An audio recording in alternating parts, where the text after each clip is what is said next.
Hey guys, അപ്പോൾ ഇന്ന് ഞാൻ ഒട്ടും മുഷിപ്പിക്കാതെ ആദ്യം തന്നെ ഡിന്നർ എന്താണെന്ന് പറയാം. ചോറും നല്ല മോരുകറിയും ക്യാരറ്റ് തോരനും ബീഫ് ഫ്രൈയും പിന്നെ പപ്പടമായിരുന്നേ.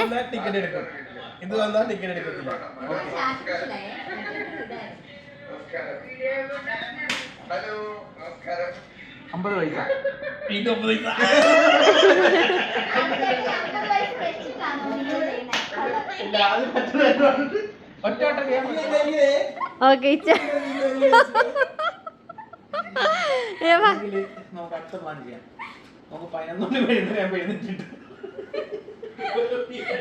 ഇതുപോലെ ആലോചിക്കാം.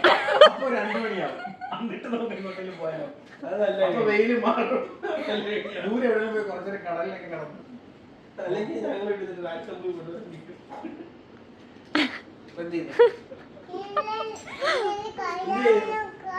നാളെ രാവിലെ 10 മണിയാകുമ്പോ ഞാനും എന്റെ ഫാമിലി ഇവിടെ റിപ്പോർട്ട് ചെയ്യും. അപ്പൊ നിങ്ങൾ റെഡി ആയിട്ടിരിക്കണം. എന്നിട്ട് നമ്മൾ വണ്ടി എടുത്ത് ഇറങ്ങും. നമ്മൾ ഏഷ്യനോട് ഒന്ന് പോയിട്ട് ചോദിക്കും ചേട്ടാ.